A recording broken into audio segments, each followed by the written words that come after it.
What's going on, everybody? Welcome to the Filsinger Games Character Spotlight with Mike and Brock. I'm Mike. And I'm Brock, and tonight we're going to be covering 3 characters from the War Games 2092 set. We're doing the Keepers of the Stone, Scourge, and Rogue. And everyone's favorite jabroni, Ursa Major. Yes, good old Ursa. Somebody should trans-evolve him into a bear. Let's get Ursa out of the way. All right, yeah, he's this is a pretty terrible card, but intentionally terrible. Like, he's not supposed to win ever. He has C's on every chart. He has a +3 agility and a +4 power, a 10-7 pin rating, 3 downs without a leave, no finisher, 4 choice chart situations, power and agility checks on level 2 offense, and yeah, not much else beyond that. I don't even think he had a finisher, did he? Nope, no finisher. So his opponent either had to roll really bad or he had to do really well on the charts. But he doesn't even have any of the charts on his card, like, naturally. You have to use them on the choice charts. Like, he doesn't have into the ropes, out of the ring, death jump, or out of the ring. Yeah, this was Tom's first foray, because we had Black Hole Bart and Astro Turk, as the enhancement tag team. Yes. And so now it's Ursa Major, the singles. And yeah, he was pretty horrible. Yes. For me, he feuded Black Hole Bart. Nice. And then Pollux. I brought Pollux in early. And he beat both of them. Really? But, well, both those guys are equally horrible. Like, I don't think they're this bad, though, are they? Pollux has 4 downs and a pin. But he doesn't have anything that could get him there to roll on level 3 defense. Yeah, all turnbuckle, like all charts. Put him down on the chart. Yeah. How long did those matches typically take? I don't think they took that long, because it was usually first one to get a pin wins. That's true. So you just had a 1 in 6 chance then. Level 3. And then he went up against Mitsuko. Oh, he had a terrible part. He got the crap kicked out of him.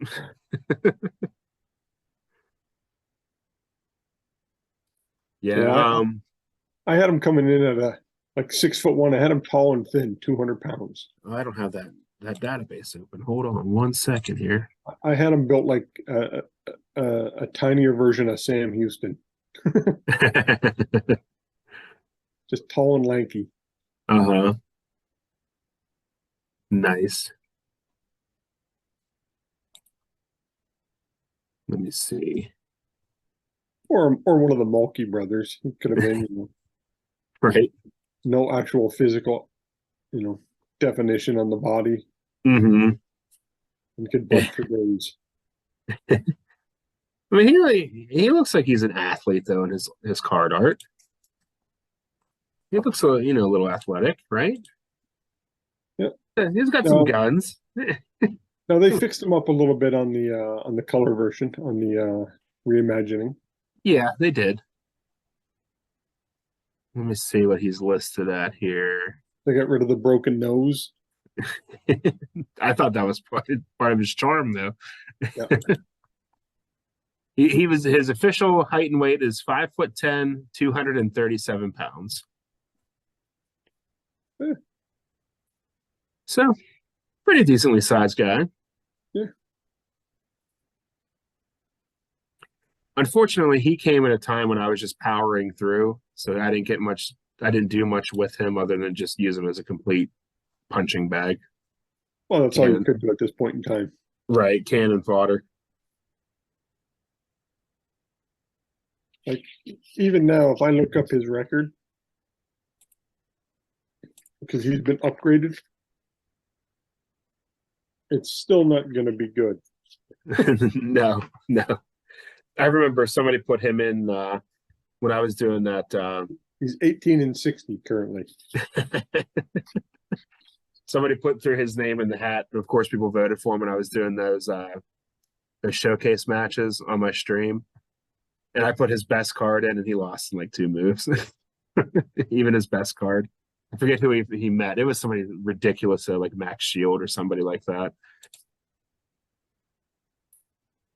But yeah, it was funny.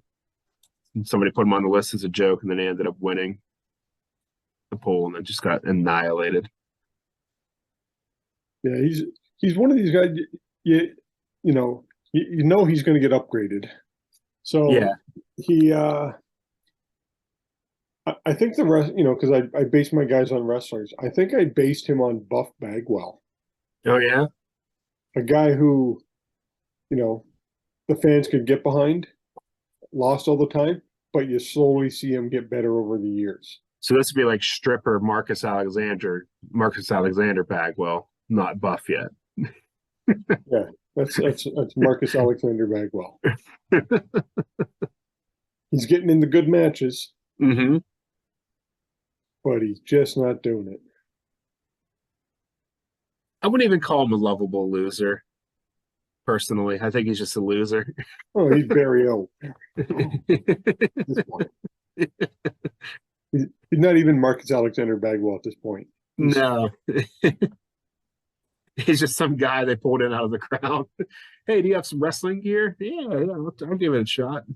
And then I pull up the blue card. Yeah. Still, he's been wrestling for me for 1, 2, 3, 4, 5, 6, 7, 8, 9, 10, 11 years. No titles. Not surprised. Nada. He's had title matches now. Uh-huh. But he's, that's with the second card. But yeah, still not getting anywhere.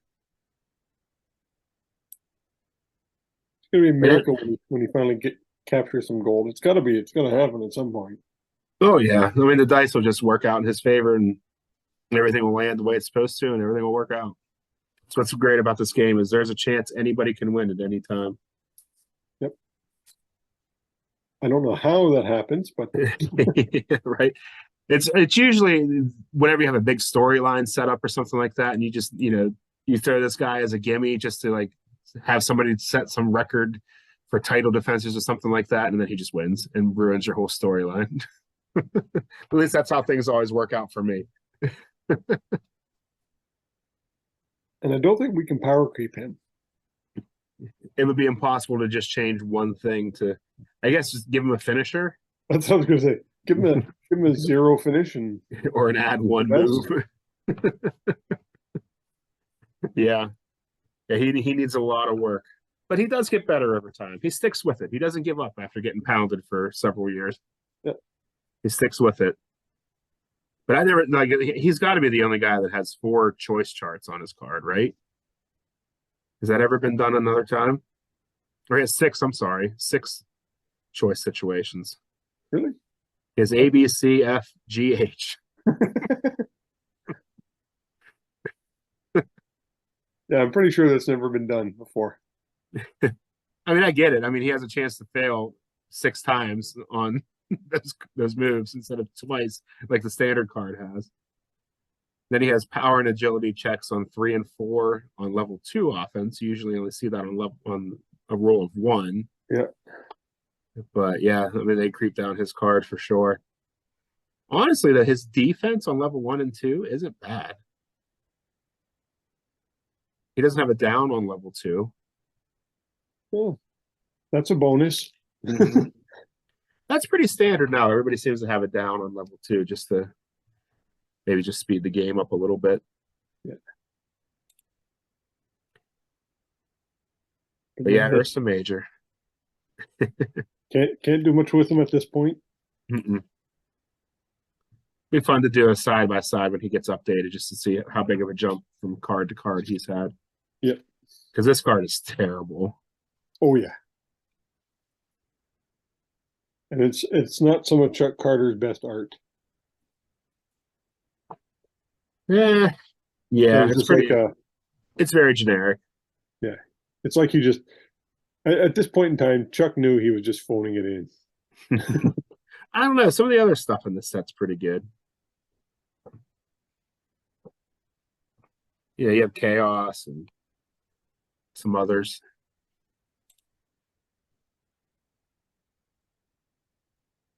But yeah, Ursa Major. He's named after his hometown of Ursa Major. Yikes. Good stuff.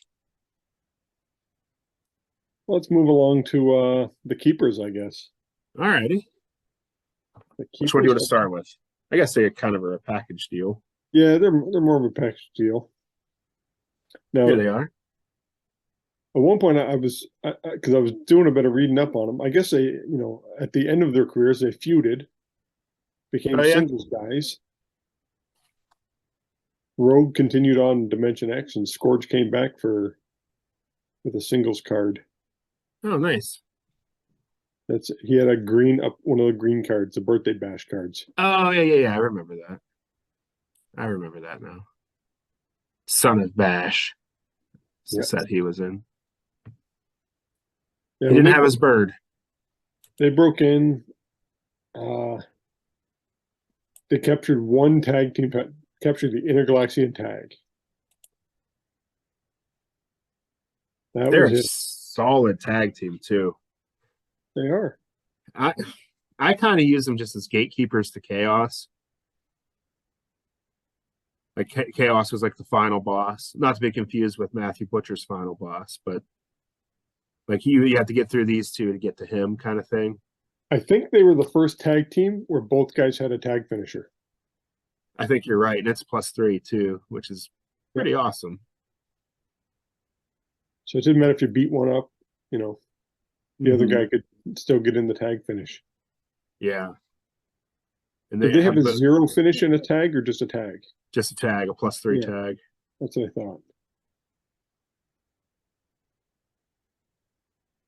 Yeah, they're pretty tough. And they have a distractor with the owl. That's not printed on the card. I forget how that worked. I think like once per match. It's in the booklet. Yeah. I think like how that worked. Once per match, the owl could distract, and like a distractor 5 or something like that. It's so great. It's like the owl from the original Clash of the Titans. Mm-hmm. I don't know if you ever saw the Ray Harryhausen Clash of the Titans. Not the whole way through. From like 1982 or something like that. Mm-hmm. The one thing I remember about this tag team, now this is back when I used to play, going back to Galacticon, where I used to play in, every single tournament. Yeah. My friend Rob, who at this point, Rob had won about 15 tournaments in, the 8 years he was there. Because we probably won the first, 30 of the 35 tournaments. Before there was a trophy or a belt. Yep. And so Rob just came down randomly one year with me. And he entered a tag tournament. He's like, yeah, sure. And he draws a name and he's like, Keepers of the Stone, who are these guys? And then he wins the tournament. Yeah. As far as tag teams go at that time, I mean, there wasn't many that could compete with these two.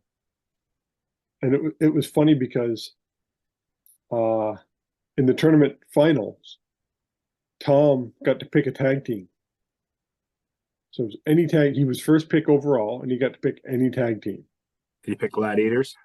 He picked Masters of Illusion. Because he wanted to upset somebody. Okay, well, that's fun. Yeah. And it was Keepers of the Stone versus Masters of Illusion in the final. And it was a cage. He didn't get the upset. Oh, it was just a horrible beating.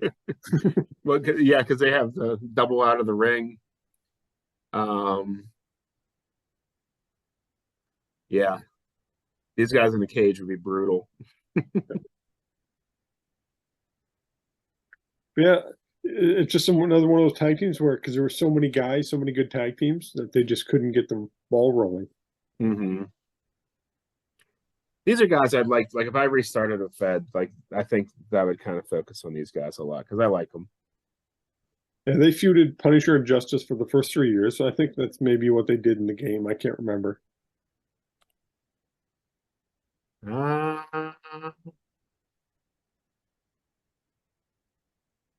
it doesn't say in their little write up here in the wiki. Well, for me, they did.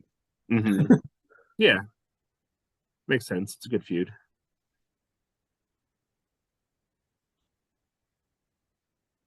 Yeah, I could see like making like a bloodline type stable with them and Chaos and throw Matador in there.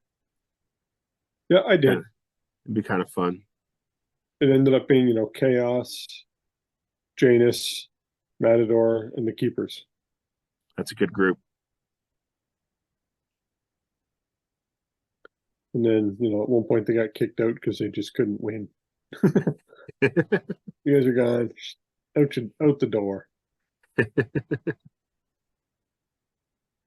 But Masters of Illusion, you should have replaced them with them. Yeah. Really get things going. But they were you used them as gatekeepers. I used them as they were a mid-level tag team. Mm-hmm. I tried to give them a few pushes, but they just couldn't connect enough wins together. That's what happens a lot with these guys that are meant to be like top guys coming in. Unfortunately, they just kind of fall flat sometimes. Yep. But I'm betting there are guys out there who when they have the Keepers, the Keepers were probably 5-time GWF tag team Oh champions. yeah, for sure. And they have the stats to back that up for sure. Yeah, they're no pushovers by any stretch. Nope. Sorry, I think they were both just big and slow. They were strong but slow. Yeah, they both had a -3. -3 power, +2 agility on Rogue. Scourge had a +1. So yeah.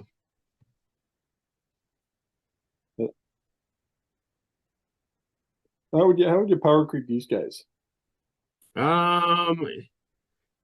They both have a level 2 move on level 3. I'd get rid of that. Just move everything up and add a level 3 move on there, just so you can keep people down, so you have a better chance of hitting that +3 finisher. I'd give them another finisher. Each of them, like Incredible Badger used to have. Yeah. So they could. A 5 or 6 it's a double finisher. A tag team with 2 double finishers. Mm-hmm. Would you make it a singles only finisher or? No, I don't. That was kind of a short-lived thing. Yeah. Remember they used to signify on the card you can only use it in singles matches and stuff. Yeah. They didn't do that very often, or very long, I guess I should say. And I don't use that rule. Yeah, because why wouldn't you use it? You can do it. Yeah. It doesn't take anybody else to do it. So that's what I do to them to upgrade those little guys. Yeah, I mean they're pretty tough on their own, I think. And the back of their cards are empty, so it means they did nothing. Yeah, on the super cards and year-end awards. Just look at all the tag teams at that time, though. And there was probably between, I'd say, 50 and 60 guys probably working it out. Oh yeah, probably close to that. Just get lost in the shuffle. Lost in the shuffle. They definitely got lost in my shuffle. Because, like I said, I was speed playing at this time, just trying to get caught up, and I regret it to this day. I have been missing a lot of history.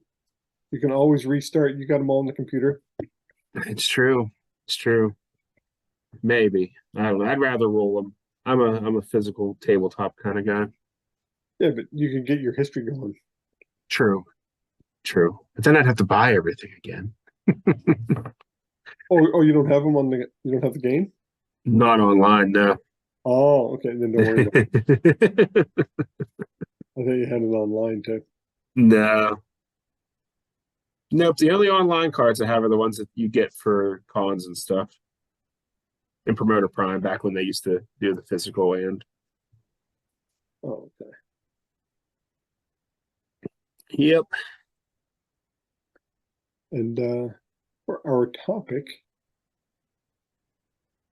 we're going to talk about newsletters. Yeah. Start out as Club Galactica or the actual promoter.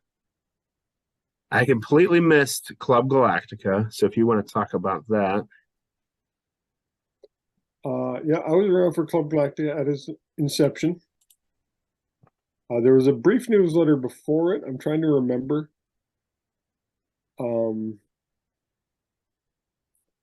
it was fan run. Mark Ashby, Chad Olson, Matt Dickendesher, Bob Ashby, and I think Dave Simonak. Okay. I could be wrong on some of those. It's been a long time. It's only been 30 years. More than 30.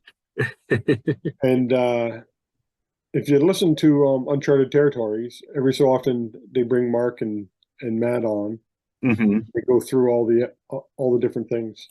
Yeah, those are cool episodes. I like hearing that about that older stuff before I was around. And right now they're talking about how we used to have Club Galactica Dream Federation. Ooh. So they did have some neat things. Like they had a tournament where everybody wants to enter the tournament. Mark Ashby would randomly draw your name, and you're this tag team. And so everybody does the tournament and sends in their results. Okay. And I remember one time This is pre-internet, everybody. Yeah, so we had to mail. And I remember we had Thantos Bishop Hell. That's who Rob and myself were given. Oh, nice. And we won the tournament. Imagine that. Well, it's a stack team, but no, we didn't cheat. A lot of other people ended up with that same result. Yeah. And I remember because I was listening to the Uncharted Territories and they went, well, if you notice who won it, Mike and Rob, did you ever think of going, nope, they didn't win it? And Mark was like, he goes, if I would have known how much those two guys were going to win everything, he goes, I probably would have. Seems fair. Oh, yeah. It's just, and then you got prizes, and I think Rob won the, he took the infamous cassette tape. Okay. And I took half price of a following year because we used to have to pay for the subscription. Yeah. And then when I got to the Galacticon, there was always a tournament. So where you could, and the prize was a year's free subscription to the newsletter. And I won that, I think, for like 5 years in a row, 4 years in a row. That's probably what killed it. Yeah, including the first year, it was the GWF trivia contest. That's right, first ever GWF trivia contest winner. It was a team. I've never done well in the GWF trivia contest. Yeah, it was a team, and it was John Trevino, Rob Nadon, and myself. It was funny because I was looking at the old newsletters, and I'm like, I wonder if John still plays. I looked him up on Facebook. I'm like, hey, are you the John Trevino that plays this? And next thing I know, I had like a 45-minute conversation with him, texting back and forth because it was him. And he got back into the game. He kind of played a little, but I hooked him up with a Facebook group, and now he's posting on there all the time. So that's awesome. He got back into it. Good. And this is one of those games that nobody ever fully quits, I don't think. They just have to be nudged, and then they get right back into it. No, This no, is a Rob very, fully quit. we got to nudge him. I've tried so many times. I'm going to nudge him. Like, who is this guy? I've offered, come on, let's go down to cons. He's like, I'm going to try to get him to go to Jamestown for the 30th. That would be cool. He was at the first. He should be there. Yeah. Win another tournament. Upset everyone. Bring a ringer. Because I think my tournament counts close to 40 tournament victories. Mm-hmm. Well, I still win them. Yeah. I've done fairly well. I don't play in very many of them anymore. No, though. it doesn't even register for me for win a tournament anymore. Yeah. Oh, I won. First couple times, like, yay. Like, oh. My wife is uber competitive, so she could probably tell you how many matches she's won at Galacticon. She's done very well. Her first 3 years, she qualified for the Galacticon Cup. Made it to the second round each year, I think. I think I've qualified for that like 4 or 5 times. Never won it. Yeah. I've been to the Canada Cup final like 4 or 5 times. Never won it. It's my damn tournament. I've won the Canada Cup. Yeah, with Billy Joe Boxer. Yep. The greatest wrestler of all time.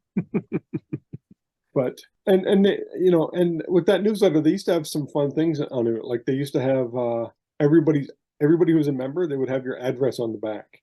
That's cool. So you could, pre internet, so you could write people letters, and we did. Yeah, share bootlegs, Fed results, all that fun stuff.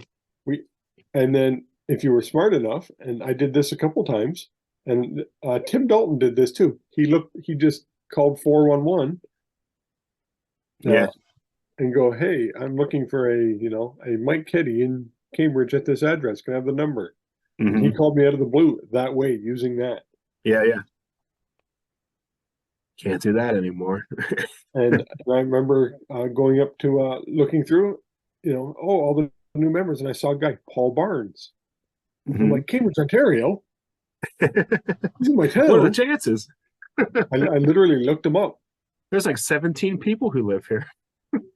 Called up Paul. I'm like, hey, is this Paul Barnes? He's like, yeah. I'm like, this is, Mike Keddy. And he's like, I saw your name on the thing. And we just started talking, hanging out. We met, That's awesome. And the rest is history. And it all came through this newsletter. So that's cool. That's really cool. So the old newsletters had some really cool things, but they'd also have a thing like, oh, this guy's now not on the mailing list because he didn't pay. So they had a yeah, he had the blackball list. You guys are no longer paying. Don't talk to them.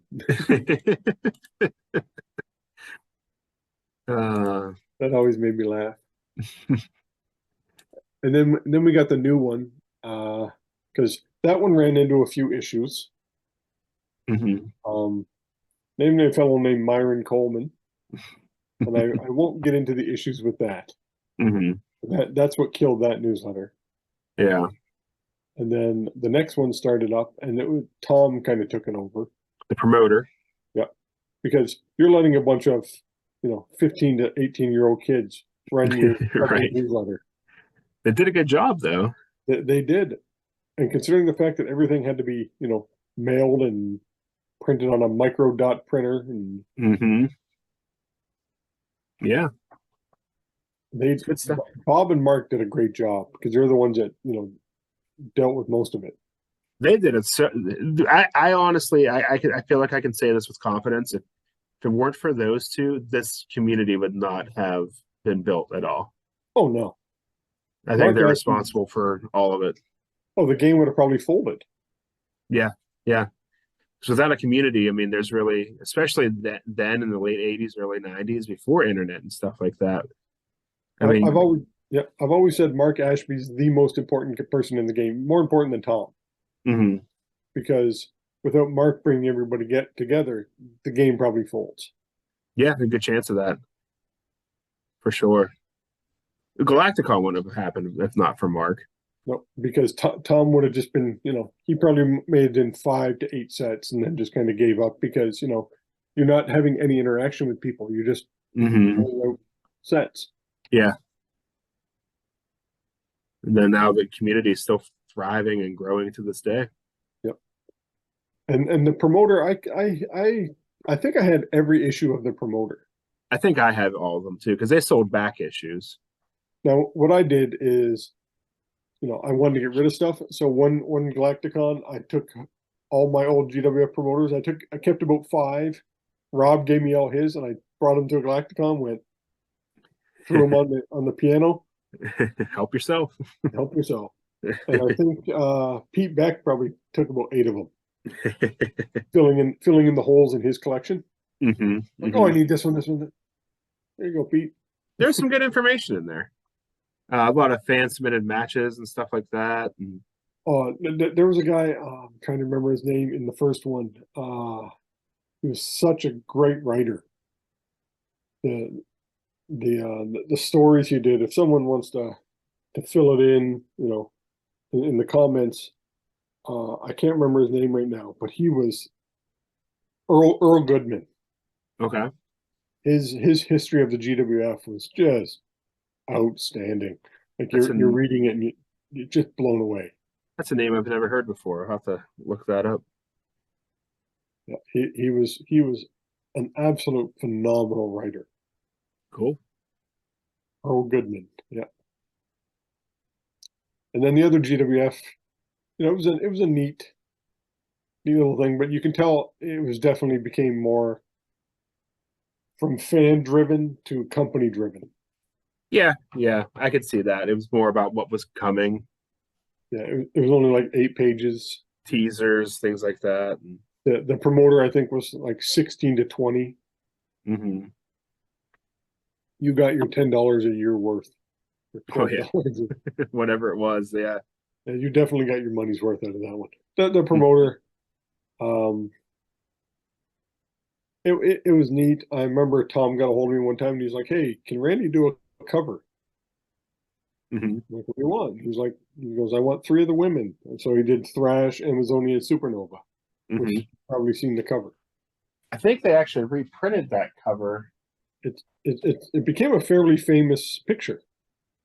I don't have it here, but I think it's in the new what's it called? Ringside Companion for the women's conversion chart. Oh. I think. Or it's in one of them. It might not be the newest one, but I think they've reprinted that artwork there. Yeah, that's because Amazonia's got the belt and Thrash and Supernova are in the background. Okay, what about the newsletters did you get or like? I really liked. Are you familiar with the Next Generation newsletter that Eric Konishny did? It was all about bootlegs. No, I didn't. Never got that. And every month it had a card in it, like a printed card that you would get. My dad actually did the production for it and the mailing, and then in exchange for a subscription for us. And then every issue had a card in it. It was all based on bootlegs, and people would just like pump their bootlegs in it and stuff like that, and the character bios and all that kind of fun stuff. I had a lot of fun with that. It ran for a couple years, but yeah. That actually sounds kind of neat. Yeah, I'd like to see something like that come back, even in a digital format or something like that. But bootlegs just don't seem to be a thing anymore. No. It's all Legends bootlegs.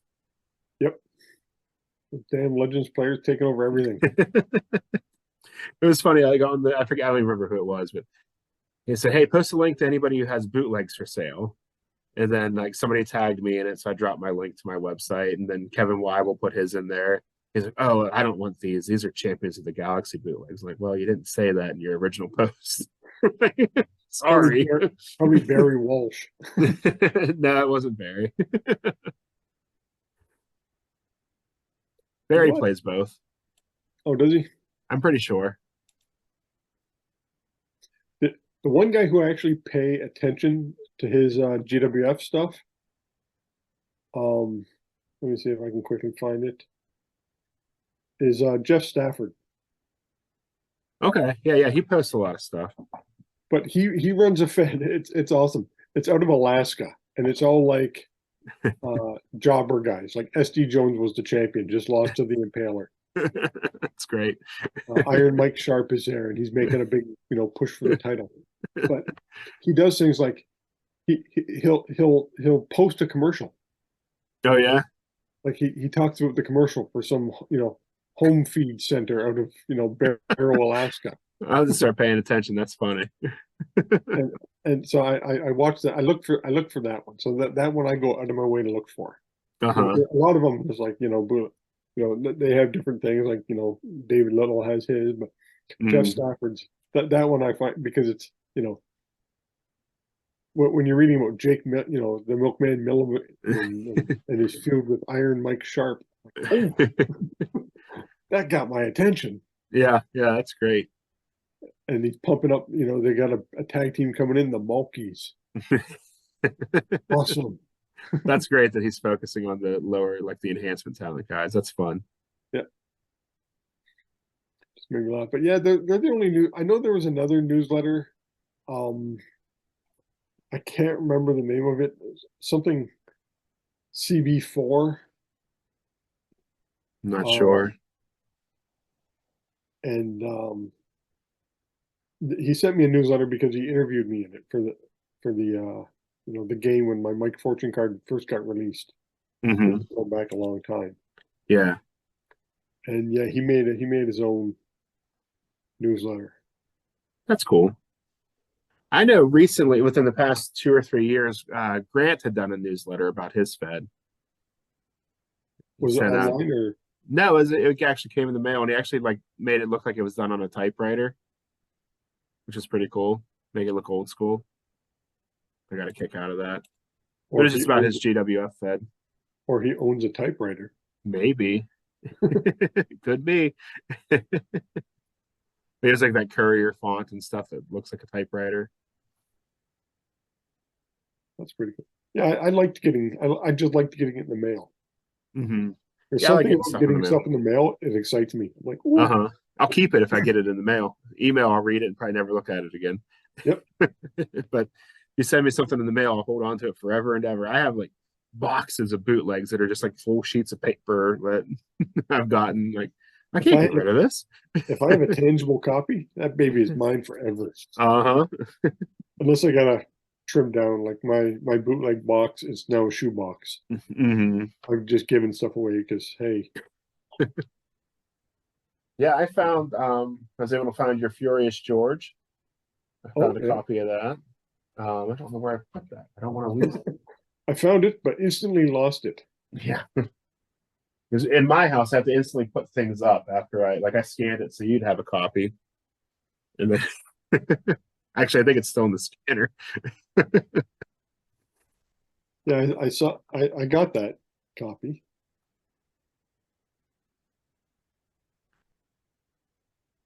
That's maybe I'll do a. There he is. There he is. There you go. Oh, tilt it a little bit more. Tilt it back. There it is, right there. Paul Barnes did the artwork for that as well, and that was Furious George. That's great art. That was the first sectarian bootleg. And there was his. Oh, you nailed it there, right there. All right. If you're going to screen grab that, you can make your own copy of Furious George. Gorilla Slam. I did a bunch of monkey things on like Gorilla. I can't even remember if it was actually on the original card. But I had Gorilla Slam. It's got to have a Gorilla Slam. Yeah. I did something called the banana split. I don't know what it is, but I could see maybe crotching somebody on the top rope or something. Yeah. The flying chimp press. The gorilla grip. So yeah, he was a fun guy. I enjoyed using him, but yeah. Bootlegs are a lot of fun. That was the fun about newsletters, just getting it in the mail. That was as much fun for me, even as an adult, Yeah, yeah, me too. Got my newsletter. Yeah. I'd take it to work. I managed a comic book store back then. Then I owned my own comic book store. Hmm. Oh, got my newsletter. Okay. I wouldn't read it till I get to work. It's nice. I should do a newsletter on my my Twitch fed. Just randomly send it out someday. Just like, hey, here's the current champions. I don't know, maybe be fun. Just postage stamps. Yeah. Doesn't cost anything. Mm-mm. Couple bucks. I might do that. I don't know. I probably have to edit this out because then I don't want to be committed to it. I'll leave it in. I'll leave it in. Just have to do it once. Yeah. But we can wrap this up here. Alrighty. Thank you all for tuning in and checking us out here on YouTube. If you have not yet done so, please click that subscribe button. And if you like this video, please give us a thumbs up. It'll help us get our algorithms in order, I guess, and help us be discovered here on YouTube. Also, if you check below, there are some links to other Filsinger Games related content, including some podcasts. We have Roll Up from the Filsinger Games official team, the Legends team's Uncharted Territory, the Filsinger Games fan podcast from Grant, who we've talked about a couple times today, Lee Longpre's Dizzy Dice. Over on YouTube, we have Solo Promoter, also from Grant, Dave Little's Fed that he runs live on Saturday nights, I believe, on YouTube. And we have After Further Heartland Review. Wrestling, is it? Yeah. Yes, Heartland Wrestling, that's it. And then you have myself on Twitch. Grant is on Twitch. Sergeant Fragamo on Twitch. I don't know if Sarge is currently running anything, but he had a bootleg fed he was running there for a while. And then you'll see all our social media stuff below. So yeah, and as always, if you have any Filsinger Games related content you'd like us to share in our description, just let one of us know and we'd be happy to include it in our description. Because like we continue to say, the more people that play this game, the more we can all have fun together. That is true. Yep. Oh, I got a new Darth Vader figure in the mail today. This is for Jared. Since they don't have Lego in Denmark, we'll show him. Jared moved. He moved back to the U.S. What? Yeah, but he was where he was where all the Legos from. If you listen to the latest Uncharted Territories, oh nice, he's a special guest on the show. He's in Iowa. Oh, and he's in Chad's basement. Nice. Or garage, one of the two. And they were doing it. So yeah. He's currently here. Yep, and he quit working on the Lego because he was a producer for the Lego video games. Uh-huh. And now he's got a job working on the video games over here. Oh, that's cool. Good for him. We had a long conversation about video games. Nice. Here's my satin orange Darth Vader. And where do you get all these from? I can't say. Okay. On Whatnot. I got to get me some of those. You can find them on Whatnot.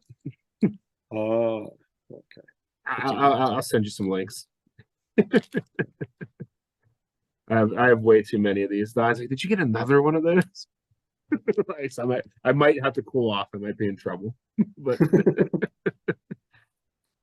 well, now that Jared's in a place where you can get Legos pretty easily, maybe